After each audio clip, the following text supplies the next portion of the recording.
지난번에 했던 거에 다음으로 공영방송은 2라고 할 수 있죠. 세계 공영방송, 탄생 배경 지난번에 했죠. 공영방송 탄생 배경. 2차 세계대전 이후 방송의 정치 도구화를 탈피하기 위해서 이제 공영방송이라는 게 세워졌다는 거죠. 계속 얘기했듯이 나치나 무소리니 또 일본의 제국주의 여기 거의 방송을 정치적으로 이용해 가지고 독재의 수단으로 사용했죠. 그리고 선동의 도구로 활용했죠. 후반기에 소련도 마찬가지 이런 식으로. 2차 세계대전 이후에 이게 이 정치 도구화된 거를 탈피해야 되겠다 이런 거가 각 국가에서 그대로 나타난 거죠. 그래서 공영방송이 탄생했다는 거. 두 번째는 전파 효율 가치의 증대라고 할 수 있습니다. 케페르스가 얘기했듯이 국민의 정신을 장악할 수 있는 최고의 훌륭한 도구다. 이렇게 효용성이 전파가 이렇게 중요하고 효용 가치가 어마어마하게 크다는 거. 두 번째 거의 소련이 혁명을 성공한 것도 완전 방송을 활용한 그런 것들이 그대로 나오는 거예요. 효용 가치의 증대. 세 번째, 공공재로 사회 통합 기능 역할. 사회 통합 기능에 그렇게 좋을 수가 없는 거예요. 신문 같은 거는 구독한 사람에 한해서만 어느 정도 여론의 뭐를 받을 수 있고 그렇겠지만은 방송은 완전히 많은 사람이 들을 수 있는 과정이 되니까 통합 기능을 수행할 수 있는 최고의 수단이 될 수 있는 거예요. 그래서 30년대 루즈벨트가 이걸 최고로 활용했잖아요. 노변 정담을 통해 가지고 경제 공황을 완전히 이겨낸 이력이 있었어요. 그 다음에 공공재로서의 통합 기능은 보편적인 오락 기능이에요. 이제까지 오락은 거의가 부르주아, 그러니까 있는 사람들만이 즐길 수 있는 그런 것들, 오페라니 뭐 이런 거 다 그랬었잖아요. 클래식이니 이런 것들. 근데 방송을 통해서 그게 완전히 보편화된 거예요. 그 보편적 오락을 제공할 수 있어요. 그래서 공영방송의 필요성이 대두됐다는 거. 그 다음에 민주주의 발달. 민주주의 발달을 하다 보니까 모두 국민으로부터 일종의 전파는 국민의 것이잖아요. 국민의 것인데 그 국민들을 위해서 활용해야 된다. 써야 된다. 이런 과정을. 그래서 국민 주권 행사의 도구로서 방송이 중요한 역할을 하는데 그러기 위해서는 공영성이 돼야 돼요. 공영방송이 돼야 되는 거 아닙니까? 국가 방송이 국가의 또는 일종의 상업 방송의 어떤 민영 개인의 그런 소유권이 아닌 국민이 주인인 그런 방송을 만드는 그런 민주주의 발달. 그 다음 비영리 비상업화입니다. 비영리 비상업화에 대한 일종의 정부나 기업의 영향을 받지 않는 독립적으로 운영돼야 돼요. 그래서 공익과 대중편의 의해서 존재해야 됩니다. 그래서 필요경비는 국민이 부담한다. 필요경비는.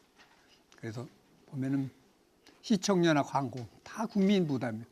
광고 막상 자기 돈이 안 나가니까 우리하고 관계없다. 천만의 말씀. 다 국민의 세금으로 해서 것도 돼. 그래서 시청료와 광고란 것도 국민 경비, 필요 경비를 국민이 만들어냈다는 거예요. 이래서 공영방송이 탄생한 배경이 된. 첫 번째, 영국의 공영방송을 좀 알아봅니다. 영국 방송 역사, 세계 공영방송의 역사와 해도 과연이 아닙니다.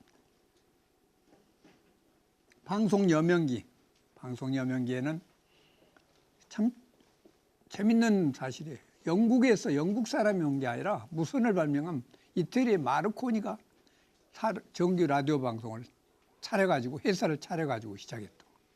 그래서 1922년에 정규 라디오 방송을 런던에 딱 만들고 그 다음에 맨체스터에 메트로빅 방송이라는 것 만들고 그리고 버밍엄에 웨스턴 일렉트로닉 방송을 만들고 지국을 설치해서 세계 방송국으로 해서 시작을 했어요. 이게 방송의 여명기예요. 그러다가 영국 방송 주식회사 시대, 영국 방송 주식회사 시대, 주식회사를 만들었는데 이게 이제 하다 보니까 너무 막강한 힘을 발휘하고 그러니까 안 되겠다 해서 수신 면허료라는 거, 수신 면허료를 신설하고 간접 광고를 허용하는 그런 과정이 영국 방송 주식회사 시대로 해서 그러다가 사이크스 위원회에서 이제 정식으로 영국 방송공사 BBC를 탄생시켰습니다. 그리고 그 사이크스 위원회에서 설립한 거를 크래포트 위원회라는 데서 1920년 보고서를 통해서 방송공사의 할 일들, 영국 방송공사에 대해서 하나하나 이제 의무 조항을 만들어냈는데 첫 번째 방송사업은 국익의 신탁자로서 BBC가 한다. 그러니까 BBC가 관장한다. 통제권은 의회가 갖되 최대한 자유를 보장해야 한다. 이런 점. 그리고 세 번째 국왕이 지정하는 5명에서 7명의 독립적 인사가 방송위원회를 꾸려서 운영한다. 이런 식으로. 재정은 수신료와 면허료로 한다. 면허 기간은 10년 이상으로 하고 만료 기간이 되면은 다시 갱신할 수 있도록 이렇게 한다. 이게 이제 크래포트 위원회에서 영국 방송사 BBC를 탄생시키면서 만들어낸 일종의 규약입니다. 규약. 그러다가 BBC 독점의 시대, 그게 종말이 된 건데 그게 ITV의 탄생으로 해서 왜? 딴 나라도 보니까 민영방송이 너무나도 잘 발달하고 미국이나 이런 쪽 딴 나라를 보니까 민영방송이 이렇게 된 데다가 또 영국은 참 특수한 나라여가지고 바로 사방이 완전 해변이잖아요. 해변인데 각 나라에서 상업방송 하기 위해서 왜 그냥 광고를 하기 위해서 영국을 뺑 둘러가지고 배를 해가지고 해적 방송을 시작하는 거예요. 배로에서 그냥 영국을 향해서 계속 광고가 있는 그런 프로그램들. 근데 다 오락 프로그램들이야. 그런 걸로 계속 이렇게. 영국 국민들 딱딱한 BBC면 보는 입장에서 아니다. 재밌는 해적 방송을 듣는 걸로 사람들이 많이 글로 가요. 많이 채널이 글로 바뀌어지는 거예요. 안 되겠다. 그래서 만들어낸 게 ITV야. 민영방송. 우리도 민영방송을 만들어야 돼. 그게 ITV. 그래서 이제까지 BBC가 갖던 소유 규제, 그 소유, 모든 거는 BBC가 갖는다. 방송은 모두 BBC 하나로 해서 한다는 걸 그 규제를 철폐해버렸어요. 그리고 민영과 민영 방송을 ITV를 만들어 놓고 같이 경쟁해라 이런 식으로 만들어 놓은 거예요. 이게 이제 BBC 독점의 시대에서 완전히 민영과 싸움의 시대, 민영과의 경쟁의 시대로 만들어요.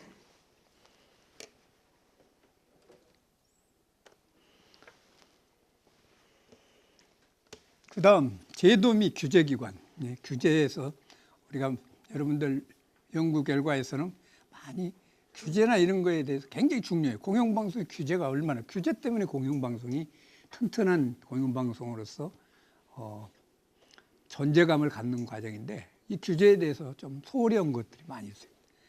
특히 영국에서는 오프컴이라는 거, BBC 물론 민영방송도 이 안에 들 민영방송을 관장하는 ITC라는 조직이 있지만은 느껴서 ITC가 너무 ITV 위주, 민영방송 위주 그걸 봐주는 쪽이 너무 많으니까 안 되겠다 해가지고 오프컴을 만들어가지고 그걸 민영방송도 규제하고 BBC도 규제하는 그런 그 규제기관을 만든 겁니다.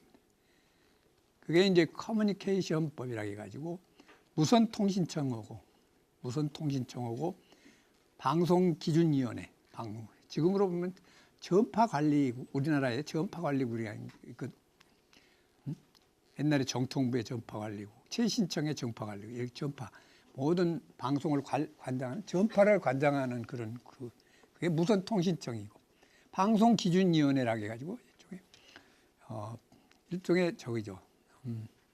기준을 정하는 그런 위원회. 우리나라에서는 그런 건 없었지만 그런 위원회. 그리고 방송위원회, 지금의 방송통신위원회 같은 ITC, 그리고 라디오위원회라고 RA라는 라디오위원회가 있었고, 그리고 공정거래청, 공정거래위원회, 우리나라의 공정거래. 이 5개를 통합해가지고 오프텔이라는 걸 만든 거예요. 오프텔. 우리로 봐서는 방송통신위원회 플러스 정통부. 지금의 우리가 보면 미래과학과 오고 방송통신위원회를 합한 그런 조직, 방대한 조직을 만든 겁니다.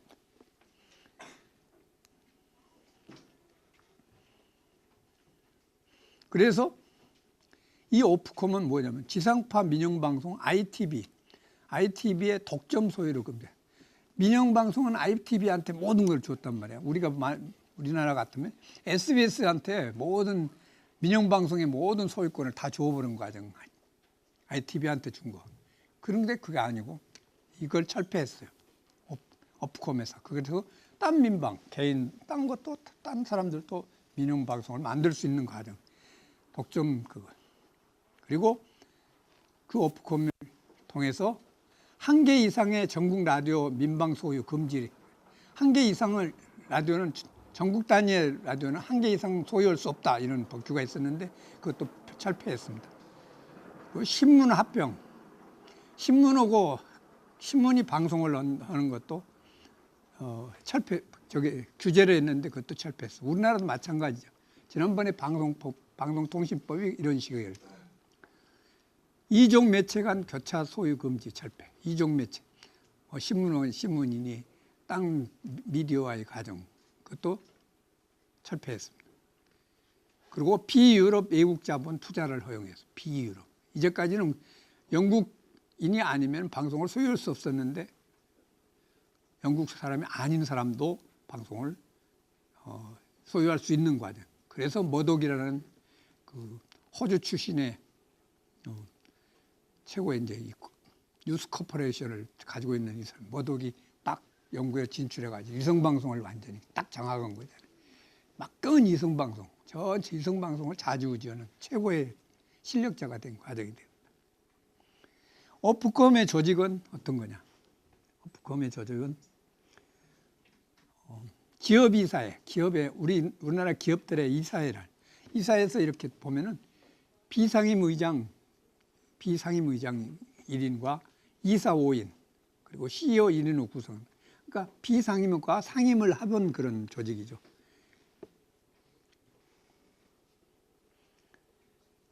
이런 조직으로 만들고, 이 조직이 전기통신, 라디오, 텔레비전, 모든 서비스 이런 것들을 관장하는 쪽.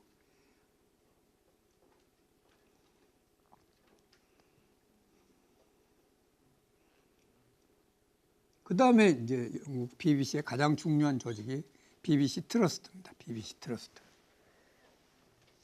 BBC 최고의 교육기관, BBC의 최고의 교육기관.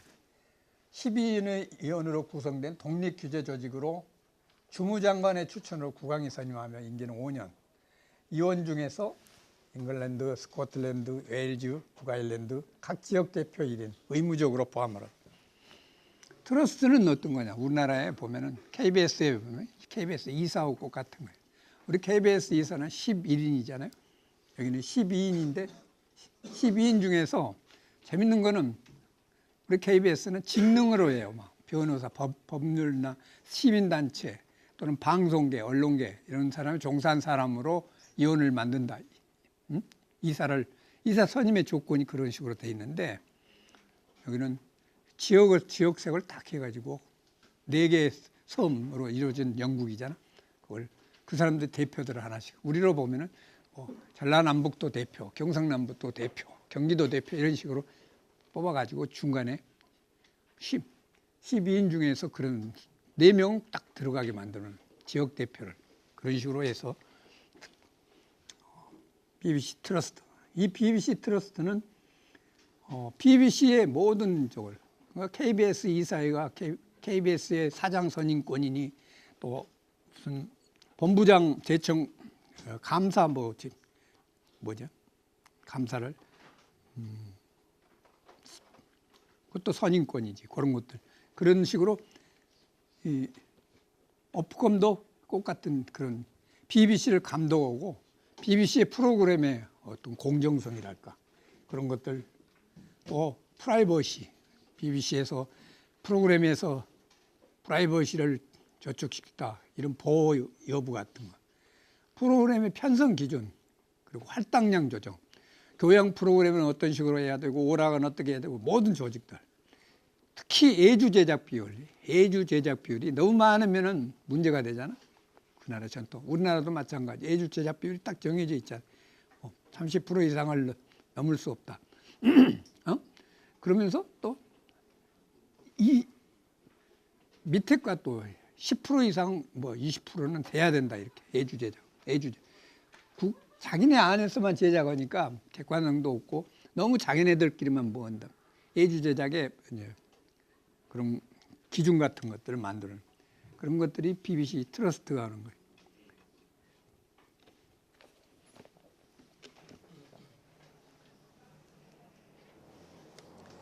그리고 BBC 집행이사회 이게 이제 KBS의 이제 집행이사회하고 집행본부하고 같은 거죠. 이 집행을 할 수 있는 이사회입니다. 상임이사 9명과 상임이사, 비상임이사 6명으로 구성합니다. 15명으로 구성된데 이 상임이사들이 어떤 사람들이냐면은 지금의 KBS로 오면은 TV 센터장, 콘텐츠 본부장들이에요. 본부장 그런 사람. 그 사람이 상임이사. 물론 사장도 그 안에 들어간 사장도 들어가고 감사도 들어가고 그런 그 9명과 비상임으로 밖에 있는 이사 6명으로 해서 구성한. 이 다음에 KBS를 이제 할 때 또 이사의 규정과 어떤 식으로 하는지를 다시.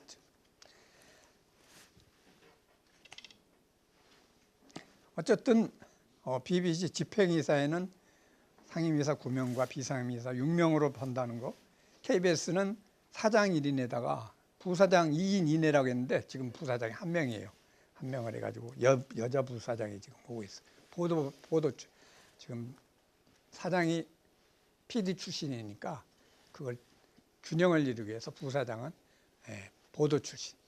그리고 옛날에는 사장이 보도 출신의 기자였다 하면은 PD 출신 부사장 하나에다가 경영이나 기술 출신 부사장이 1명씩 꼭 이렇게 균형을 이루는데 이번에는 PD 출신 사장의 보도 출신의 부사장 하나 이렇게 해가지고 5본부 6센터 5본부 8명 이내의 본부장과 감사로 구성하라 이렇게 돼 있는데 5본부 6센터인가 이렇게 지금 만들어놨어요.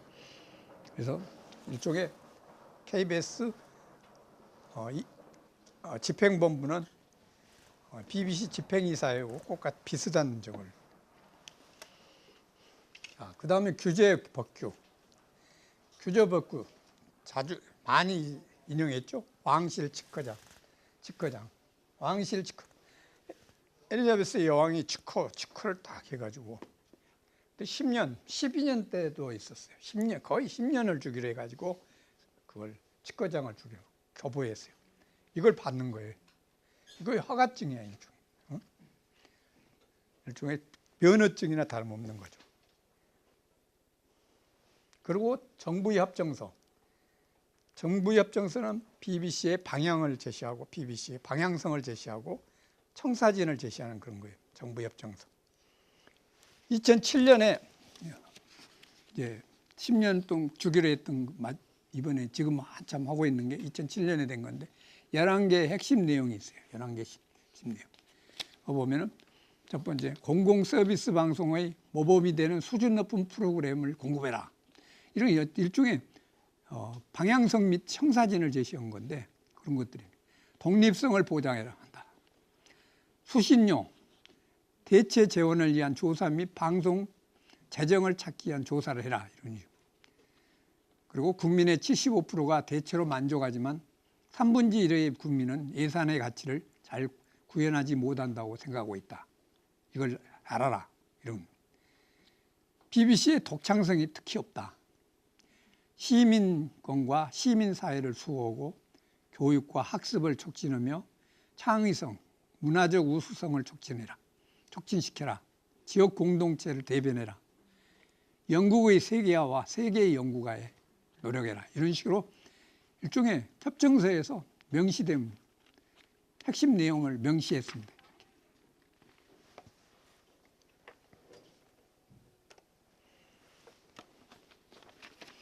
자, 다음은 여러분들 많이 했지만 프로그램 편성 및 채널입니다. 채널 구성. 이걸 뻔히 한 걸 이유는 BBC 1TV는 지금 종합 채널로서 KBS의 1TV하고 똑같은 KBS 종합은 견뎌보려고 만들어 놓은 겁니다. KBS. BBC 2TV는 교육연예 채널인데 사실은 KBS는 없지만 교육방송, 교육연예 채널이에요. 2TV가.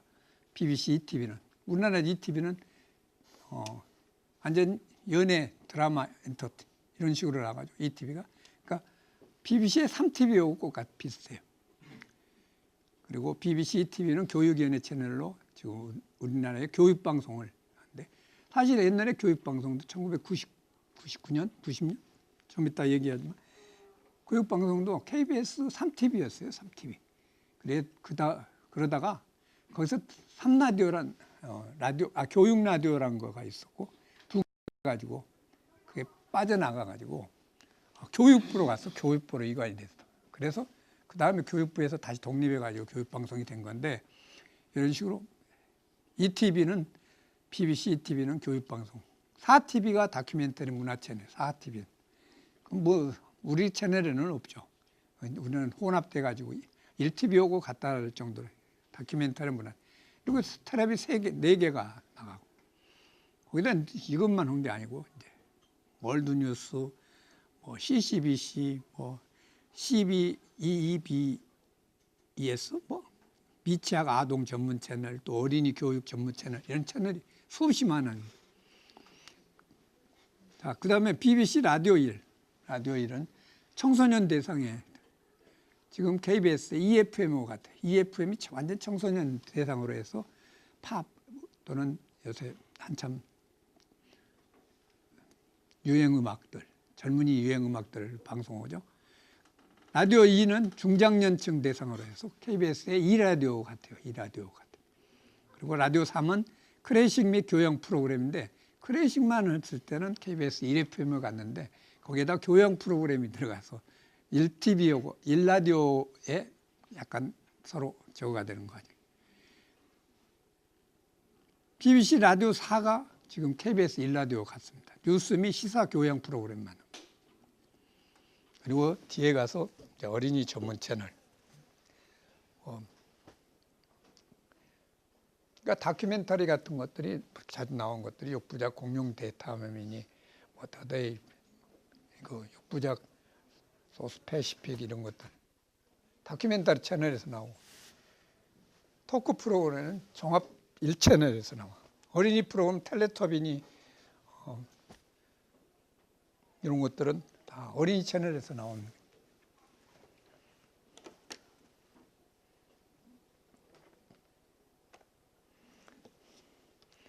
자, BBC의 이기 극복과 미래 전략. 이기 극복과 미래 전략. 이기. BBC가 도대체 이기가 뭐 있었나? 커다란 이기가 있었습니다. 뭐냐면 길리건 사태. 길리건 켈리 허튼 사태. 이 길리건 켈리 허튼 사태라고 해가지고 큰 사건이 있었어. 무슨 사건이냐?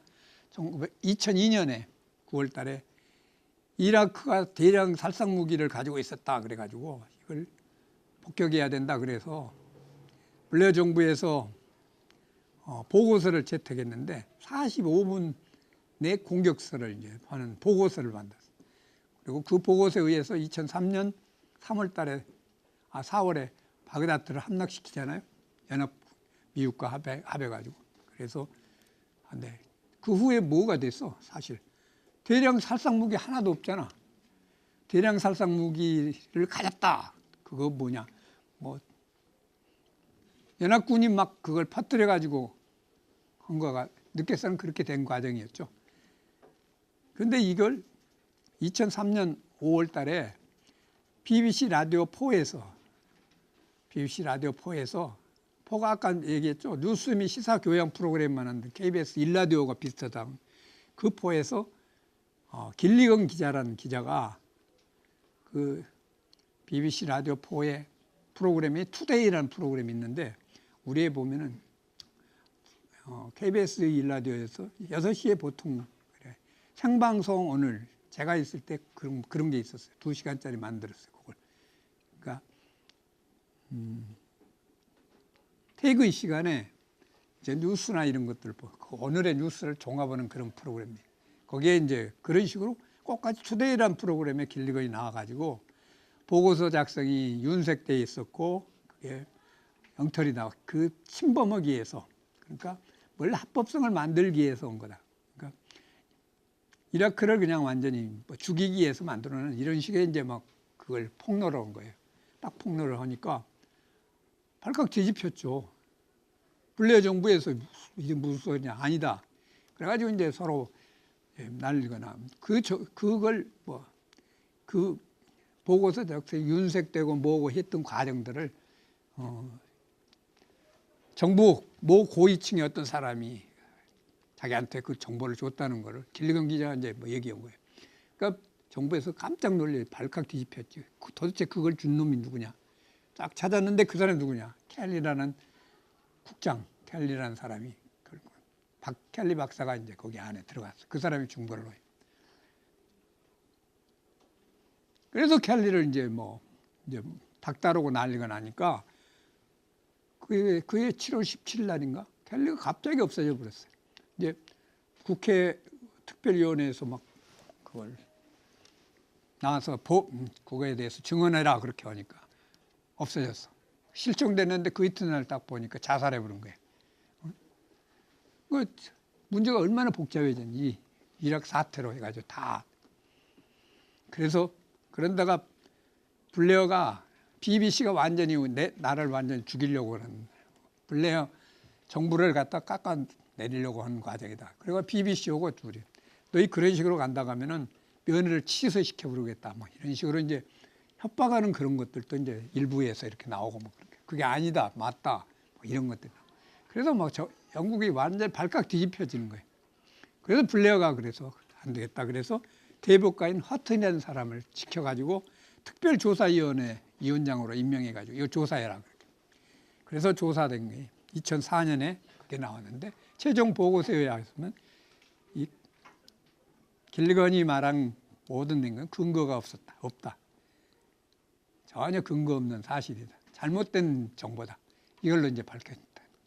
그러니까 발칵 BBC가 어떻게 된 거예요? 신뢰감 완전히. BBC 계속 같이 사장부터 이사회에서도 계속 블레어 정부하고 같이 막 싸웠던 그런 과정에서 이 어떤 대법관이 보고서에서 완전히 저걸 만들어 보니까 골치 아파진 거죠. 그래서 BBC 이사회에서 이사장은 물러나라 그래가지고 케빈 데이비스라는 이사장이 그걸 책임지고 물러나. 그러고 나서 너만 물러나냐? 그래서 그렉 다이크라는 사장 너도 사임해라. 사임. 처음에는 안 하려고 막 버티다가 결국은 사임했어. 이런 사건이에요.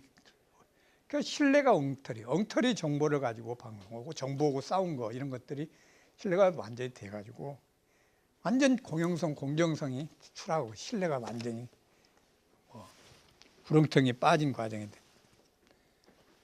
그래서 만들어진 게 신임 이사장인 마크 바이포드라는 사람이 그 보도국장 출신인 로널드 닐이라는 사람한테 허튼 이후에 저널리즘에 대해서 연구를 해라. 그래가지고 그걸 시킨 겁니다.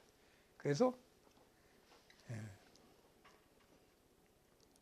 허튼 이후 저널리즘 7개항이라는 걸 만드는 게 7개 문제점을 첫 번째 정보원 보호를 못한 점에 대해서 철저하게 참여해야 된다.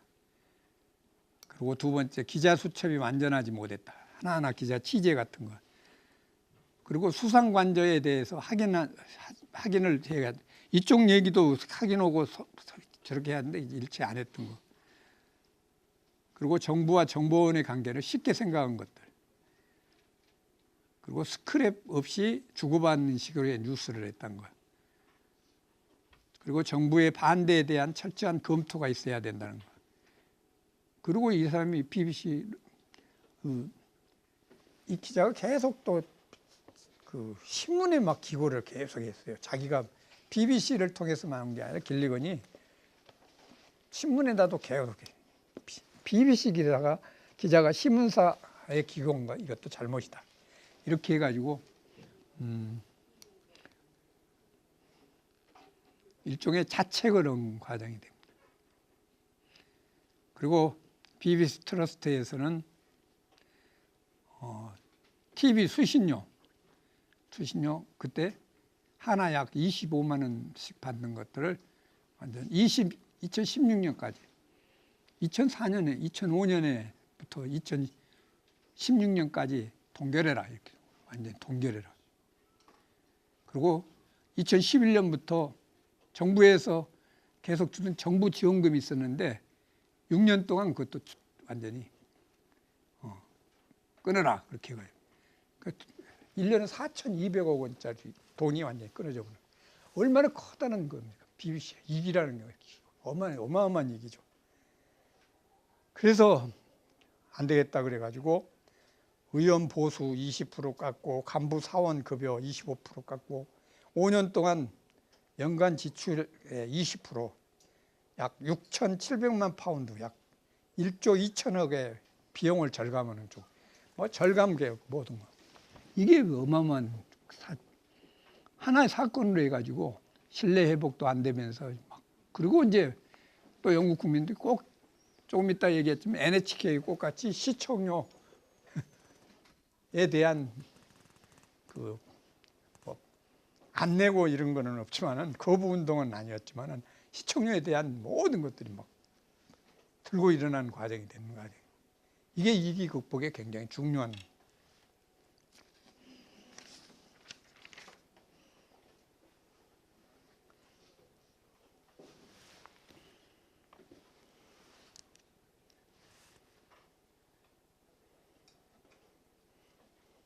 봐봐요. 민영방송에 찾기 힘든 그 비대한 제작비.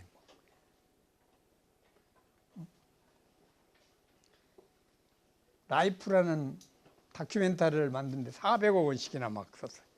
이게 도대체 말이 되냐 해가지고 막 그것도 난리가.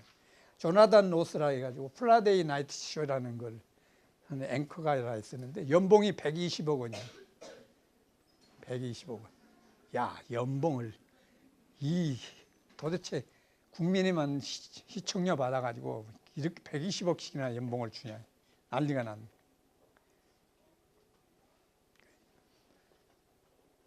거기다가 뭐 지미 세빌 아동 성폭행 사건이 또 나와가지고 출연한 아동 성폭행 사건이 또 나오고 이런 것들 저런 것들 해가지고 여기서 말했던 인원 감축 3,700명의 인원 감축 프로그램 제작비 10% 감축 라디오 지역국을 실시하려고 했는데 지역국을 많이 만들려고 했었는데 그것도 다 완전히 백지화돼 버렸어요.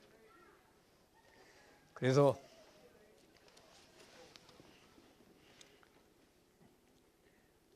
이런 신뢰성 이런 걸 회복하고 다시 BBC가 다시 공영방송으로서 재기를 찾아야 되겠다 해가지고 BBC의 미래 전략이라는 걸 발표합니다.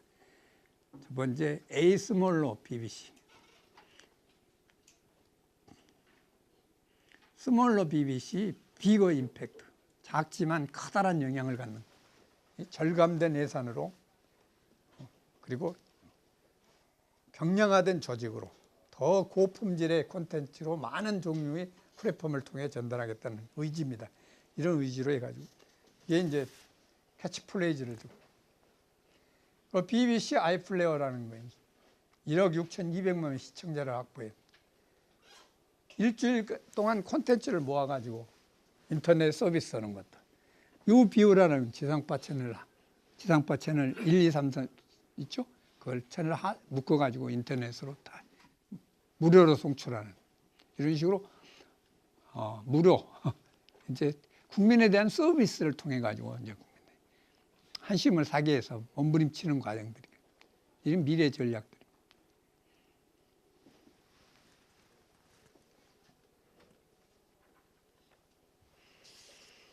자, 두 번째 일본의 공영방송. 일본 방송의 역사는 우리가 1927년에 경성방송이 있었다. 그러니까 2년 전에 1925년에 JO 우리는 DK잖아. 지난번에 얘기했죠. 경성방송 JODK인데 자기네가 이제 도쿄 방송이니까 동경방송이 AK예요. AK. 뭐 BK는 나고야, CK는 저기 어디죠? 이렇게 하고 네 번째가 우리나라 이제. 이 도쿄 방송국으로 개국을 시작해가지고 1940년 일본 방송협회 니폰 호소 교과인가? 니폰 호소 교과이라는 NHK 사인을 사용한 첫 이제. 그래서 사실은 1950년도에 정식으로 NHK는 이제 NHK 일본 방송협회라는 이름의 NHK가 완전히 공영방송으로서 시작된 건 1950년 방송법하고 전파법에 의해서 수신료를 지원을 한 공영방송으로 출발한 거예요. 방송협회는 1946년에 시작됐지만은 공영방송으로서 시작된 거는 1950년입니다. 그리고 53년에 텔레비전을 개국했고 89년에 이성본방송을 실시했는데 이성본방송을 실시한 이유는 뭐냐면 지난번에도 얘기했지만 일본이나 유럽은 거의가 이성방송 쪽으로 발달이 많이 돼 있어요. 이성이 일종의 주종이야. 일종의 지상파, 지금 우리 같이 KBS, MBC, SBS 같은 식의 지상파가 아닌 이성으로 모든 것들 방송을 많은 사람들이 보는 쪽으로 갑니다. 거기에 비해서 미국은 케이블 TV로 많이 봐. 케이블 TV 거의 이성 별로 안 넓은 나라인데도 이성 별로 안 오고 케이블 TV로. 그래서 CNN 같은 케이블 방송이 득세하는 과정이 됩니다. 일본이 이렇게 중요한 건 이성범. 이런 섬이 많고 또 각 지역들 그래서 지상파가 잘 들려면 거기까지 가려면 여러 가지 하여튼 돈도 많이 들고 그런 이성방송에다가 모든 걸 많이 들었어요. 그래서 BS 3A하고 BS 3B 이걸 90년도에 이제 발사해가지고 완전히 이성 이제 방송으로 만든. 2000년에 12월, 작년에 우리는 시작했지만 2000년 12월 1일 날 디지털 방송을 실시했어요. 특히 하이비전 방송이라 해가지고 자체 개발해, 특히 NHK가 자체 개발한 고화질, 고음질, 다기능의 그런 하이비전 방송을 지금 실시하고 있는. 제도 및 운영 방식, 규제기관, 똑같이 경영위원회가 모든 것을 규제합니다. 경영위원회는 NHK 최고 의사결정기관이고 회장이야 집행기관과 감사기관을 두고 있다. 12명인데 중의원과 참의원에서 양원에서 동의를 얻어가지고 총리 대신 임명합니다. 예산, 결산, 사업계획, 프로그램 편성, 경영의 주요 사항, 또 사업 이런 걸 다 결정하는 데가 이제 경영위원회, NHK 경영위원회. 예산은 사업계획서를 작성해가지고 총리에게 제출하면 총리는 의견을 첨부해서 내각을 통해서 총무성이 관장이에요. 우리로 봤으면 방송통신위원회랄까? 그러니까 NHK를 관장한 게 아니라 방송을 전체를 한 거는 총무성이 관장이에요. 우리 방송통신위원회는 일본은 총무성이 하는 거예요. 총무성. 그리고 지금 KBS 이사회와 같은 경영위원회가 NHK를 관장하는 거예요. 국회에서 심의 승인 여부를 결정합니다. 자주성에 대해서 굉장히 깐깐한 공영방송으로서 NHK 방송법 3조에서 방송 프로그램은 법률에 근거를 한 것이 아니면 누구도 간섭하거나 규제할 수 없다. 편성의 자유를 보장하는 그런 쪽. 편성의 자유를 보장하는 쪽.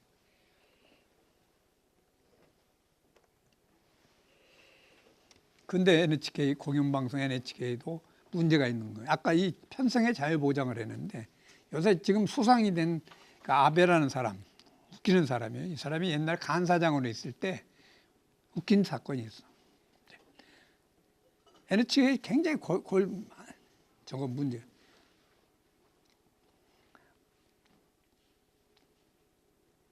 간사장 대리로 있어요. 간사장 대리로. 그러니까 대리로 있을 때 2004년에 이안부 문제, 이안부를 다룬 프로그램을 가지고 있었는데 그걸 갖고 일방적으로 만들지 말아라. NHK한테.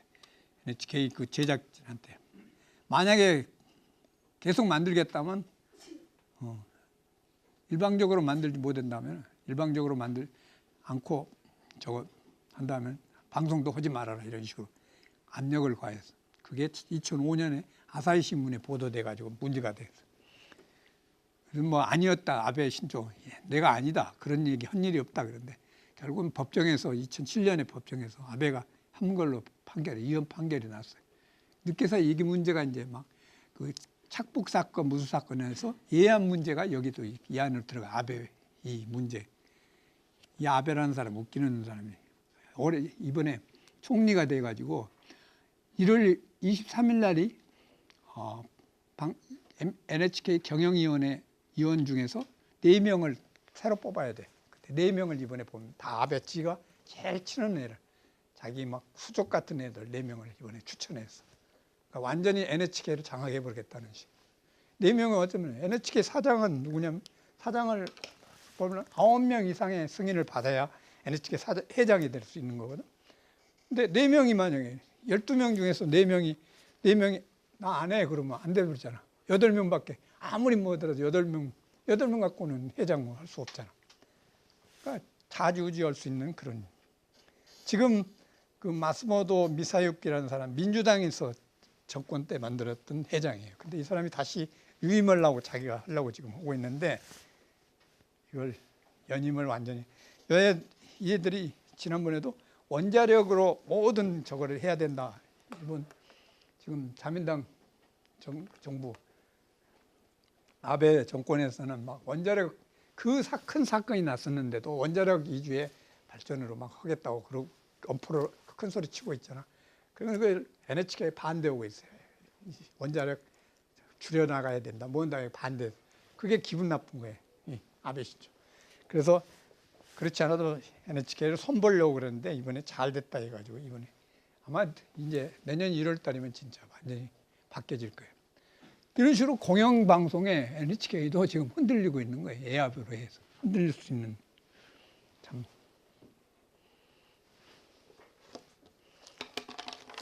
자, 나오죠. 이기 극복함이. 이기는 어떤 거냐. 이소노 가츠비라는 사람, 홍백가합전 착복사건. 이게 제작비에 뭐냐면, 원고료를 하는 구성작가가 없어요. 없어. 그렇잖아. 홍백가합전에 꼭 뭐 그럴 필요가 없잖아. 큐시트만 만들어지면 사실 될 수도 있거든. 근데 구성작가 있는 척 만들어가지고 돈을 이렇게 4,800만 원을 만에. 우리나라 돈으로 얼마야? 굉장히 큰 돈이잖아. 이 돈을 이제 착복했다. 이 일종의 왕 PD거든. 통백가합전이라면 어마어마한 인기를 갖는 그런 프로그램에.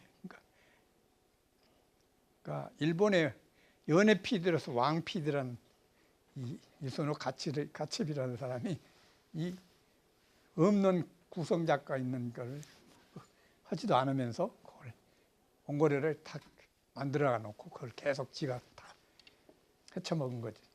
이게 발각이 돼가지고 난리가 나. 두 번째 조직적 공금 착복 사건. 1997년부터 2000년까지 4명이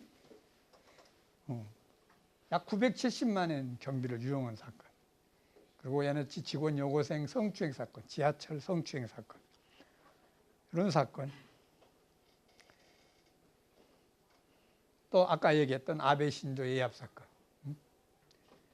그래서 시청료 거부 운동이 일어나기 시작한 거예요. 난리가 난 거죠.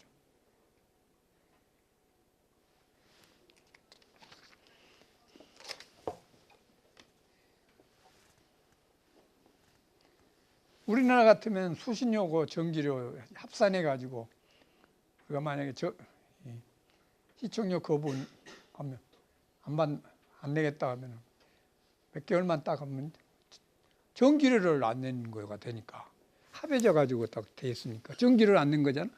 전기료 안 내면 전기료 끊잖아. 3개월인가 뭐 안 내면 자동적으로 끊어져요. 전기 끊어지면 안 되니까 아무리 뭐더라도 우리는 시청료 저절로 그냥 들어가는 거예요. 일본은 그렇지 않아요. 약 3,000명인가? 3,000명이 그 수구먼들이 있어가지고 가정 방문해가지고 시청료를 이렇게 받는 그런 그 징수원지 직접 수신료를 받는 그런 47만 건이 바로 안 내겠다. 뭐 공정도 하지도 않고 맨날 이렇게 착복이 나오고 이런 안 하겠다. 골치 아파지. 발칵 뒤집힌 거죠. 70% 이하로 시청료 빠진. 그래서 안 되겠다 해가지고 이기 극복 전략, 이기 극복 전략으로 이제 NHK 미래 전략에서 2006년에 NHK 신방송 가이드라인을 제정합니다. 여기에 내용이 첫 번째가 12장으로 된 가이드라인인데 자주와 자율성을 확보한다. 아베 신조의 예약 같은 거 이런 의식해가지고 절대 그런 일이 없도록. 취재, 제작 기본 자세 뭐 이런 것도 쭉. 법령 준수와 엄정한 격리 처리, 횡령, 착복 사건 이런 것에 대해서 법령을 준수하고 엄정한 격리 처리로. 거기에다가 네 번째는 재원자력 사고에 국민을 보호하겠다. 그리고 사건 사고의 그 실명과 익명, 인권, 피해자 인권에 대해서 뭐 하겠다 이런 식으로 해서 12장에 걸친 신방송 가이드라인을 제정합니다. 그리고 창사 이래 최대 규모의 구조 조정을 시작합니다. 최대 규모의 2005년 이후 3년간 직원의 10%인 1,200명을 감축하겠다. 1,200명을 감축하겠다. 그리고 2006년 경비로 500억엔 삭감한다. 오락이나 스포츠 제작 부분을 자회사에서 추진하겠다. 직접. 그러니까 아까 말한 홍백 가합정 같은 그런 프로그램을 이제는 자체에서 제작 안 하고 자회사를 만들어가지고 그쪽으로 제작을 넘기겠다. 제작비를 줄이겠다는 식입니다. 2009년에서 70% 이하였던 것들이 72.2%로 약간 회복이 되고 지금은 약간씩 이제 올라가는데 거기도 골치 아픈 여러 가지 미납, 수신료, 강제 집행이랑 막 법적인 그런 것도 만들어 가지고 막 여러 가지 저것도 했어요. 그래서 결국은 조금 이제 높아진 과정 어느 정도 된 거예요. 그리고 이제 일종의 NHK 경영 전략으로 해서 국민들을 위해서 공평한 것들이 풍요롭고 안심, 확실한 미래로라는 캐치프레이즈로 4대 중점 목표를 설정해 가지고 이걸 지키겠다고 합니다. 첫 번째 공영, 그 다음에 신뢰, 그 다음에 창조와 미래, 그리고 계획과 활력 이렇게 4개 중점 목표로 해가지고 24개 공동 제작 프로젝트로 130개국에 약 6만 5천 개 프로그램을 공급해요.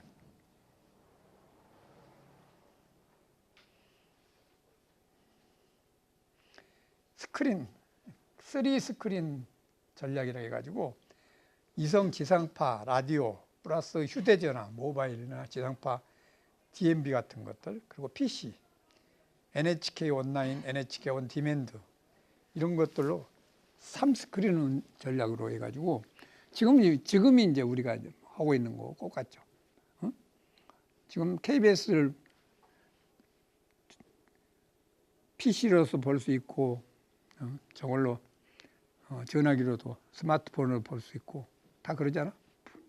이런 식으로 3스크린 전략을 해가지고 국민들한테 다가서는 쪽으로. 그리고 유튜브하고 주스트라는 걸 활용, 유튜브에 막 활용.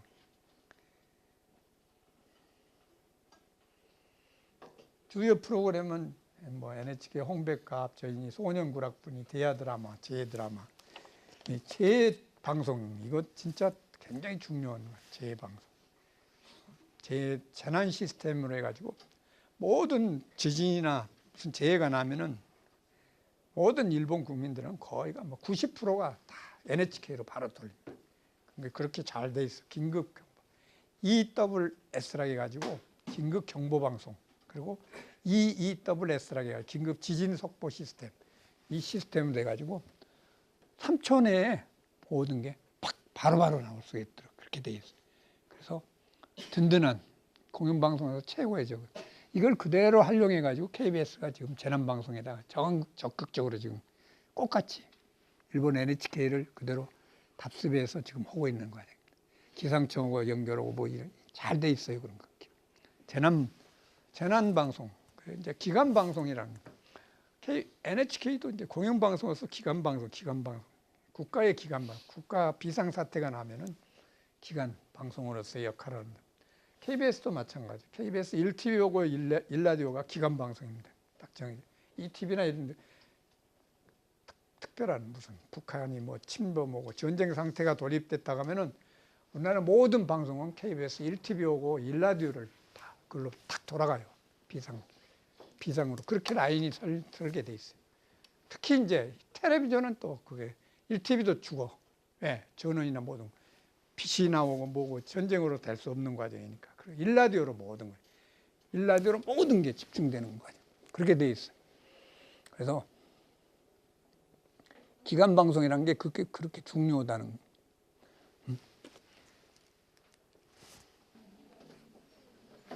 독일은 정규 라디오 방송을 1923년 10월 23일에 시작했습니다. 나치 독일 시대 1933년부터 45년까지 지난번에도 얘기했지만 게펠스의 아가리라고 불려서 라디오밖에 없었으니까 유명한 얘기 그대로 있죠. 라디오는 정부의 피아노가 되어야 한다. 정부의 피아노가 되어야 한다. 피아노 연주같이 좀 조율하고 그걸 음악을 북돋은 게 피아노 옆에서 해줘야 되잖아. 노래를 부를 피아노가 돼야 한다. 국가 보조금으로 해가지고 값싼 라디오를 어마어마하게 많이 보급해서 완전 최고의 이제 선전의 수단으로서 이제 활용한 과정. 그러고 나서 독일 영년 시대, 그러니까 그다음 연방공화국 시대는 통일 후에 프랑스, 영국, 미국의 이제 지배를 받잖아요. 거기가 통치를 완전 미국. 남부는 미군, 남서부는 프랑스, 북서부는 영국. 이래가지고 거기 그쪽에 다 통치를 받는 과정이 안 왔잖아. 독립. 이렇게 받으니까. 늦게서 ARD나 JDF가 처음 만들어졌을 때 지방 분권주의 모태가 된 독일 방송이 그렇게 될 수밖에 없는 과정이 이런 일종의 분권. 지난번에 얘기했죠. 프랑스는 국영으로 하려고 했고 미국은 민영으로 하려고 했어. 방송국을 민영으로. 영국은 이제 BBC 같이 공영으로 하려고 해요. 특히 미국의 입김이 커가지고 미국은 막 민영으로 하려고 했는데 그때 보니까 완전히 뭐 독일이라는 나라는 완전히 피폐했잖아. 완전 폭격으로 해가지고 뭐 기업이 없어. 그러니까 광고를 할 수 있는 그런 기업체가 없잖아. 없어. 그러니까 민영이 될 수 없어가지고 결국 공영으로 해서 ARD 그리고 JDF 시대를 만든 거예요. 방송국을 룬트훈크라고 하는 거예요. 룬트훈크. 독일 룬트는 평등, 형평성 이런 것들. 평등, 형평성, 평등함. 훔크는 선이 없는, 얽매이지 않는 그런 의미를 갖는데요. 그래서 영어의 브로드캐스팅하고 약간 비슷한 그런 거. 그러니까 영어에서 방송을 브로드캐스팅이라고 하는데 그와 같이 룬트웅크라는 그런 새로운 이제 독일식 저걸.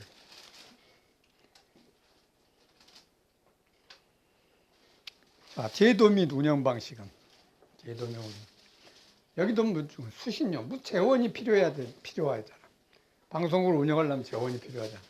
그래서 방송재정수요조사위원회라는 일종의 방송통신위원회 비슷한 건데 거기는 규제하려고 한 거 아니라 시청료, 수신료를 받기 위한 그런 위원회를 처음 만드는 거예요. 그래서 연방 16개주 파견 16명으로 임기 5년에 KEF가 그래도 이제 꼭 수신료 받는 것만 중요한 게 아니라 방송통신위원회의 역할도 한 과정입니다. 각 ARD와 JDF는 다 위원회가 있어요. 자기네 안에 자체. 그러니까 우리로 보면 KBS 이사회 같은 이사회가 있어요. 그러니까 BBC의 집행이사회 또는 NHK 집행이사회 같은 그런 이사회. 근데 위원회는 ARD 위원회는 17명에서 77명의 정치, 경제, 사회, 문화, 종교, 스포츠 등 전문가로 구성되어 있습니다. 여기서 방송 프로그램의 감독, 방송 사장의 선임 이런 것들 권한 거예요. 모든 거. JDF 마찬가지. TV위원회라는 게 있어요. 텔레비전 평의회, 그리고 관리평의회, 의장 등으로 구성된 77인의 위원으로 구성되며 정당 및 연방정부의 대표와 교회, 그리고 대학, 언론, 각 집단의 대표로 구성합니다. 예산 결산 승인, 프로그램 방향 설정 이런 식으로. 그러니까 각 위원회, 이사회와 같은 것들을 다 갖고 있다는.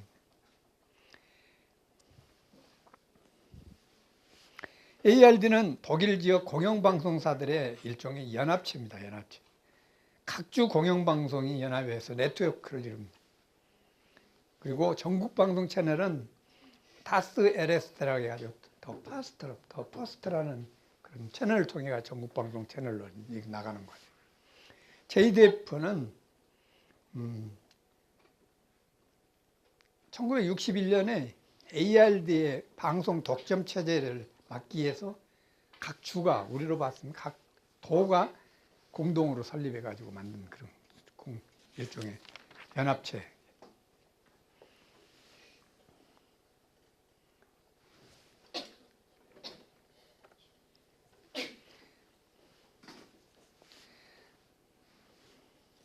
그러니까 ARD와 달리 JDF는 단일 조직 형태로 네트워크가 아닌 한 개의 채널입니다. 그래서 11개 주의 그 스튜디오가 운영 중이고, JDF가 좀 독특한 거는 수입 및 예산은 광고 40%, 그리고 시청료 60%라고 합니다. 그러니까 텔레비 시청료 전체를 받으면은 그 23%를, 그러니까 ARD가 시청료를 받아가지고 JDF한테 할당해요. 23%. 그 중에 76, 77%는 자기네가 갖고, JDF한테 23%를 할당하고, 그 대신 JDF는 광고 40%, 광고를 통해서. 근데 광고도, 우리 같이 이렇게 매 시간에 매 분에 이렇게 붙은 게 아니라, 블록 광고라 해가지고, 하루에 어느 시간대에 이렇게 해서 집중적으로 하게 만든, 광고를 많이 할 수 없게 만든. 그것 때문에 늦게서 이제, 여러 가지, JDF에 대한 여러 가지 그 특혜 논쟁, 또 그걸 막 저걸 하기 위한 이런 논쟁들이 많이 나옵니다. 그래서 프로그램 편성 및 채널 구성, 타겟스 샤워, 타겟스 샤워라는 밤 8시에 우리가 보면 9시 뉴스 있죠. 우리 KBS의 NHK는 10시에 뉴스예요. BBC도 10시에 뉴스가 그 최고 메인 뉴스. 우리 KBS는 9시 뉴스죠. 근데 독일은 8시 뉴스가 최고였거든요. 근데 뉴스가 우리 같이 1시간씩이나 뭐 45분씩 하는 거 아니고 15분만 더. 그래 앞쪽에 스트레이트 뉴스로 하는 거죠. 스트레이트 뉴스로 쭉 하고, 그리고 그 뉴스에 가장 중요한 데면 심층을 다루는 그런 거는 타겟 테멘이라는 거기에서 심층 그쪽에 PD 수첩이나 뭐 그런 식의 그런 심층 보도 프로그램 그쪽으로 하는 과정이 됩니다.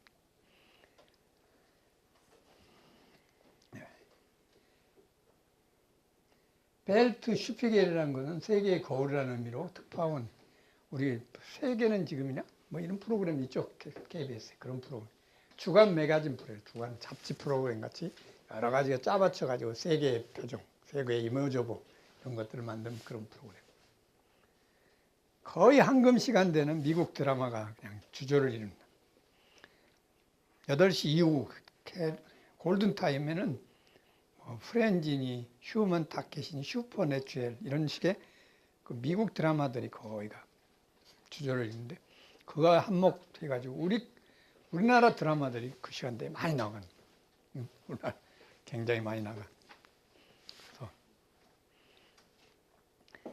거의 스포츠 뉴스 프로그램들이 많이 있고, 분데스리가는 거의 중계 다 저걸로 중계하는. 그리고 자동차 관련 프로그램들이 굉장히 많습니다. 세계 3위의 자동차 국가잖아요. 그래서 자동차와 자동차 문화에 대한 그런 정보 프로그램들이 굉장히 많다.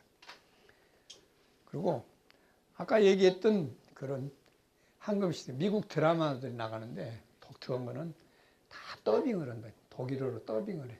그러니까 미국 영어로 한다나 불어나 뭐 이런 식으로 그대로 놔두고 아니고, 우리는 자막 방송이 많죠.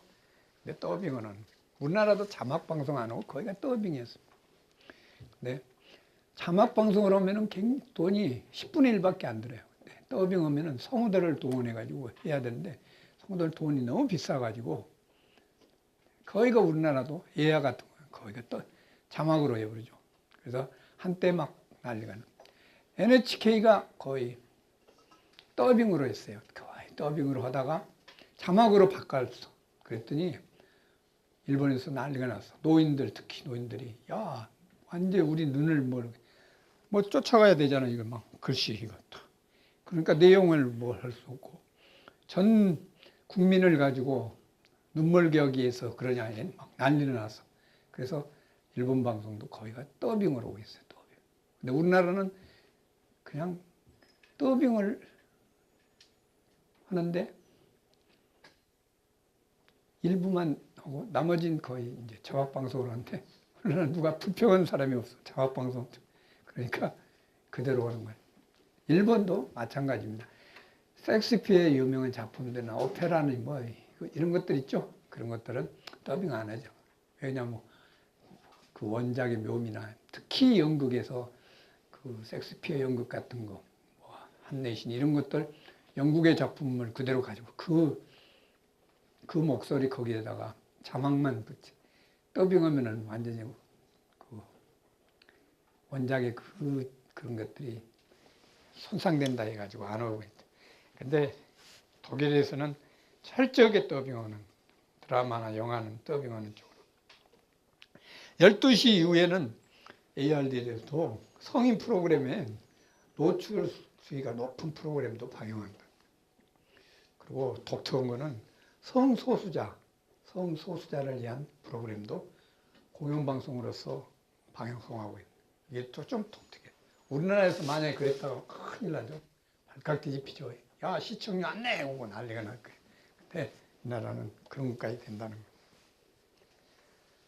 그 다음 독일 방송의 이기 극복방.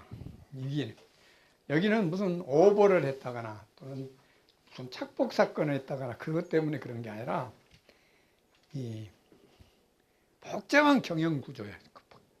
경영 구조가 굉장히 복잡해요. 그래서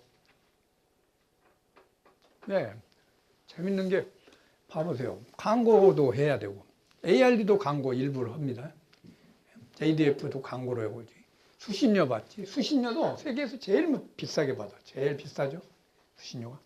제일 많이 받고, 또 웃기게 라디오 수신료 따로 받아. 텔레비전 수신료, 라디오. 그 수신료가 억수로 많이 받는. 우리나라 돈으로 ARD가 받는 우리하고 약간 비슷하죠. 인구 비례로 보면 거의 비슷할 거야. 6천만. 우리 남북을 합한 6천만 정도인데, 얼마예요? 남한만 해도 우리가 4,500만 된다고. 4,500만. 근데 여기는 어느 정도? 수신료가 9조 원이야. 1년에 9조 원. 우리나라 돈 9조 원. 우리 지금 우리나라 수신료, KBS 수신료가 얼마예요? 한 7천억? 7천억 정도? 그 9조 원이면 얼마나 많은 돈이냐. 이 돈. 그리고 광고까지 한단 말이에요. 그래서 딱딱하다는 거, 그것 때문에 굉장히 문제가 돼서 민영방송하고 시청률 전쟁을 할 수밖에 없는 거예요. KBS하고 비슷한 그런 과정이 됩니다. 안 할 수가 없는 과정, 광고 때문에. 그리고 지금 얘기했던 막 77명 그 각 주의 대표 또는 뭐 각 직업적인 어떤 그런 대표들로 된 그런 위원회에 이런 사람들이 일종의 정치권으로서 영향력을 많이 행사하려고 그래가지고 내부적으로는 복잡한 경영구조, 뭐 이계질서, 감독기구의 그 부당한 통제 이런 것들이 있는가 하면 내부적으로는 정치권의 영향력 행사하는 그리고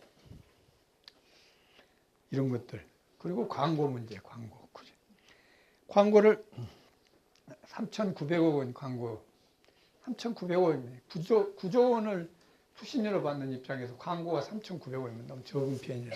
아까 얘기했던 블록 광고. 하루에 20분 정도 광고밖에 못 하게 하기도 하고. 토요일, 일요일 날 같은 광고를 못 하게 해버리는 거예요. 쉬는 휴일 날 같은. 이런 규제, 이런 것들을 완화해달라 막 해가지고 계속 문제가. 하여튼, 광고도 20시 이후에는 광고를 못 하게 돼 있어요.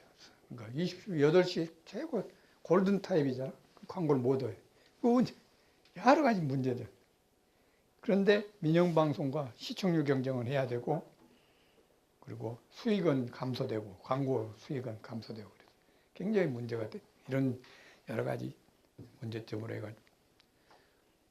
이 구조원 73%는 자기 ARD가 JDF는 23%, 라디오한테 2%인가 주구나. 예, 라디오 수신료를 받으니까 할 수밖에 없죠.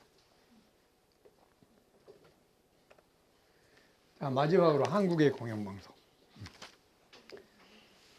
한국 공영방송의 역사.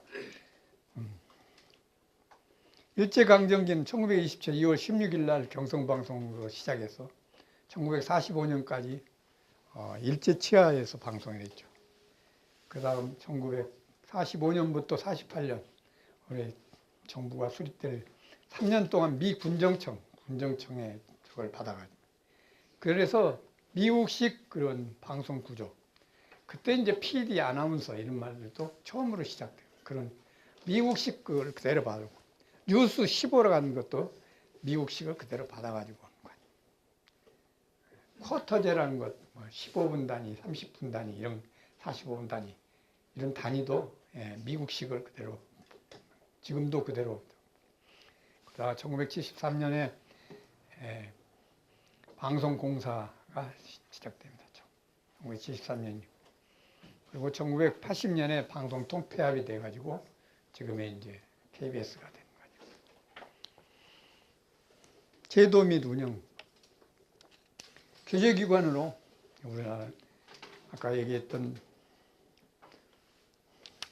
영국식 이런 것들 많이 닮아요. 방송통신위원회라는 게 있어가지고 이명박 정부에 의해서 정통부 그리고 방송위원회 이렇게 있었거든. 그걸 정통부를 없애버리려고 하니까 골치 아프잖아. 전파를 도대체 누가 해야 되냐. 그래서 통합 기구설치법이라는 걸 만들어가지고 방송통신위원회가 정통부 일까지 다 맡는 그런, 정통부 직원들도 바로 방송통신위원회에 다 들어가는 거예요. 그리고 방송위원회에 있었던 인원들, 방송만 관장했던 인원들이 다 또 방송통신위원회에 한꺼번에 들어왔어요. 그래서 이게 두 가지, 정부 조직하고 민간 조직이었죠, 방송위원회는. 이 두 조직이 합해져가지고 방송통신위원회가 됩니다. 네. 방송을 전공했던 사람들이, 방송위원회에 있었던 사람들이 결국은 공무원인 정통부 직원들한테 하나씩 해가지고 다 쫓겨나. 지금 보면은 방송통신위원회 지금 국장급들은 방송위원회에 있었던 사람은 거의 하나 없었죠. 다 정통부 관료들이 다 차지할 정도로 지금은 그렇게 돼요. 그래서 그때 만들어진 것이 위원장 1인, 부위원장 1인, 그리고 상임위원 3인으로, 그러니까 5명으로 구성된 방송통신위원회가 만들어졌습니다. 그리고 그 3명 중에 2명은 야당한테 배분해서 3대2가 된 거죠. 대통령이 임명하는 쪽으로 이렇게 만들어진 거죠. KBS 이사회는 11명의 비상임 이사로 구성돼요. 비상임입니다. 그러니까 일종의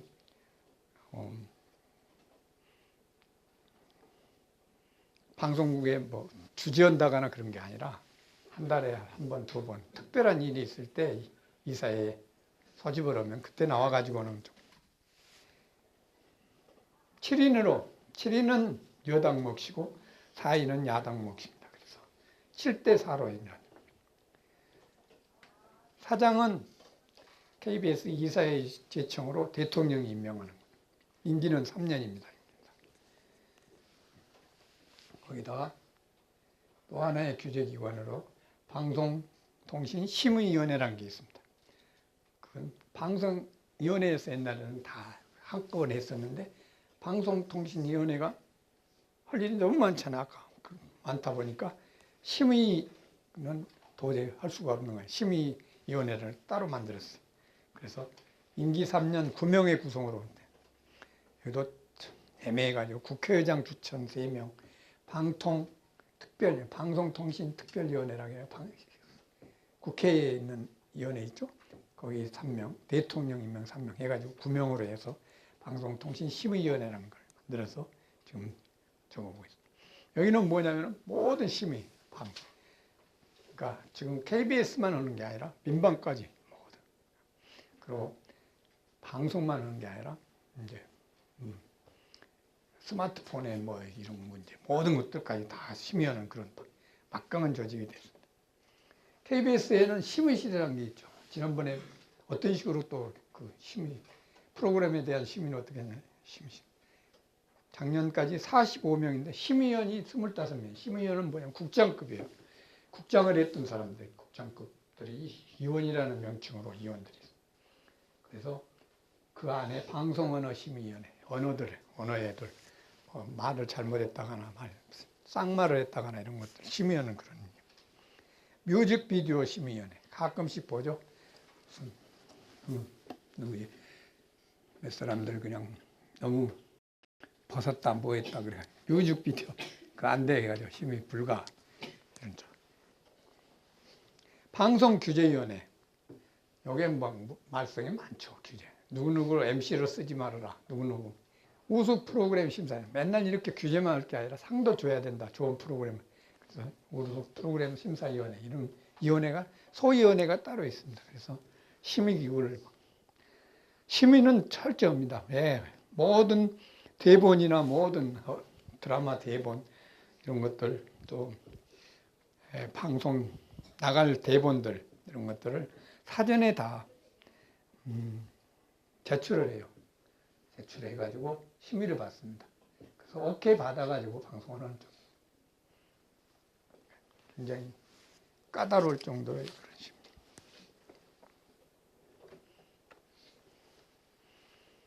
프로그램 편성 및 채널 구성. 뭐 잘 돼, 거의 비슷하죠. TV 채널, 라디오 채널. 라디오 채널은 123 라디오가 있고 12FM 있고 KBS 월드. KBS 월드 라디오는 국제방송이라고 해가지고 얼마 전까지는 그러니까 단파로 이거 수신 오고 있어요. 단파로 오고 요새는 이제 인터넷으로도 방송하고 있는데 영어, 뭐 불어, 뭐 인도네시아, 베트남어, 뭐 중국어 이런 방송들 다 하고 있습니다. 단파 방송 11개 나라의 방송을 하고 있는 KBS 라디오. 그리고 한민족 방송이라 해서 이건 심리전 방송이었는데 옛날에 그러니까 북한을 향해서 한번에 얘기했죠. 북한 쪽을 향해서 하는 방송입니다. 지금 2만 5천 명의 그 북한 탈출한 우리 그런 분들이 거의 한민족 방송을 듣고 이쪽으로 탈출하는 많아요. 그리고 지상파 DMB 채널이 있고 장르별 편성 비율에 의해서 매월 전체 방송 시간에 100분의 30 이상은 교양 프로그램을 해야 된다. 그리고 50% 이상 오라 프로그램 50% 이상을 넘기면 안 된다. 이런 거에 철저하게 저거를 이 방송법 시행령으로 아예 정해져 있어요. 50조에 그렇게 하고 있습니다. 그래서 좀 독특한 건 공영성 지수라는 게 있는데 퍼시픽 서비스 인덱스라고 해가지고 PSI라는 걸 매년 나옵니다. 한국 방송 KBS하고 한국 언론학회, 그러니까 우리 지금 신방과 아니면 미디어 커뮤니케이션 학과의 교수들 이런 분들이 다 합해가지고 같이 공동 개발해서 만든 매년 이렇게 했는데 올해도 12TV가 공영성 지수에서 1, 2를 차지했대. KBS 12TV가 공영성은 대단하다는 거예요. 그래서 이 공영성 지수에 의해서 공영방송으로서의 이제 어느 정도의 저걸 받은 과정이 되는 거죠.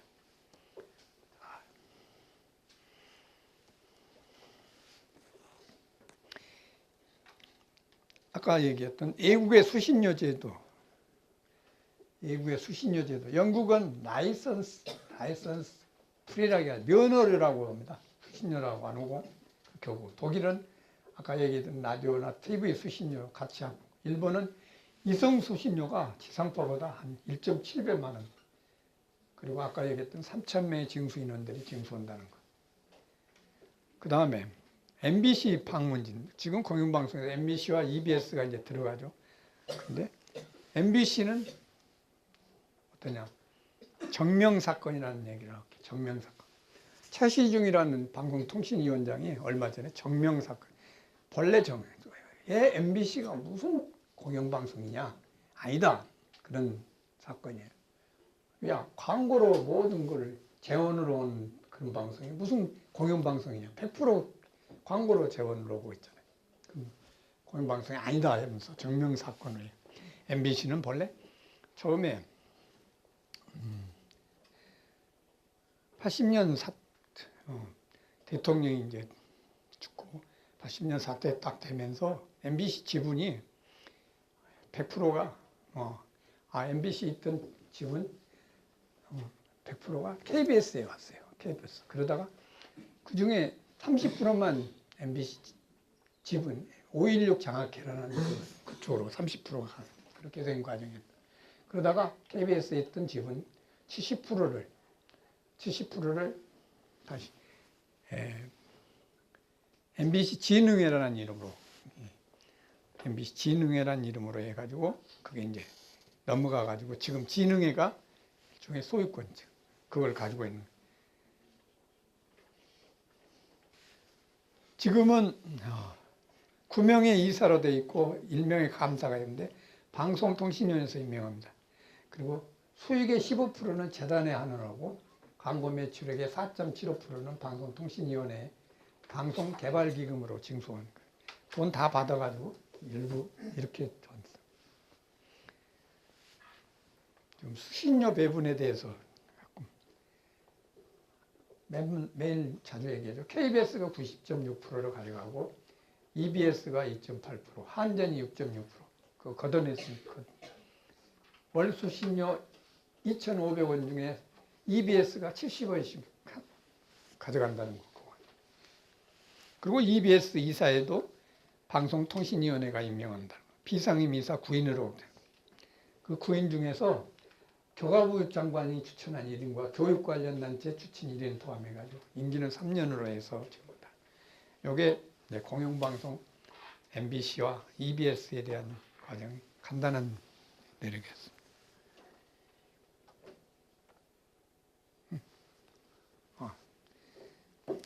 몇 가지 참고사항을 얘기할게요.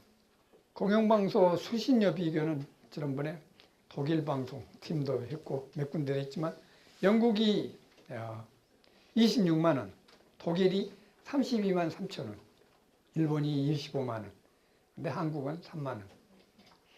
그러니까 영국은 8.7배, 독일이 10.8배, 일본은 8.3배입니다. 한국, 영국, 일본, 독일의 저녁 종합 뉴스 비교 분석. 뉴스 보도 방식 및 포맷으로 해서 KBS는 밤 9시, 그리고 ARD는 아까 밤 8시라 했죠. MBC, BBC와 NHK는 밤 10시에 그 최고 뉴스가 나온다는 것. 방송 시간은 KBS는 60분 방송하죠.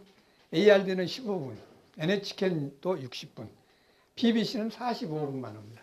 10시에. 진행 방식은 KBS는 남녀 2명이 앵커가 하고 ARD는 1명, NHK도 KBS와 같이 2명, BBC는 5, 6명이 나와가지고 메인 뉴스 진행자라고 해서 앵커라고 안 합니다. 거기서 누가 갑자기 중요한 사람 한 사람이 메인으로 앉아요. 프리젠더라고 해가지고 앵커 아닌 프리젠더가 진행하는 쪽으로 이렇게.